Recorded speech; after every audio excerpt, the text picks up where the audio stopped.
শুভ সন্ধ্যা।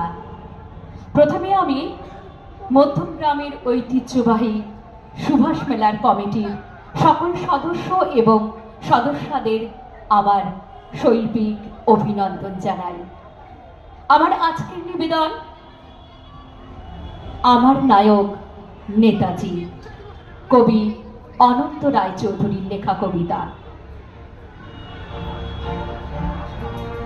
আমার নায়ক নেতাজিকে আমি প্রথম দেখি পাঠ্য বইয়ে, দেশের নায়ক নেতাজিকে আমি প্রথম দেখি স্কুলের মাঠে, জাতির নায়ক নেতাজির কথা আমি প্রথম শুনি বেতার ভাষণে, বিশ্বনায়ক নেতাজিকে আমি প্রথম দেখি টেলিভিশনে। শৃঙ্খলিত ভারত মাকে মুক্ত করার জন্য স্বাধীন দেশের পতাকা ওড়ান 1944-এ সিঙ্গাপুরের পক্ষে।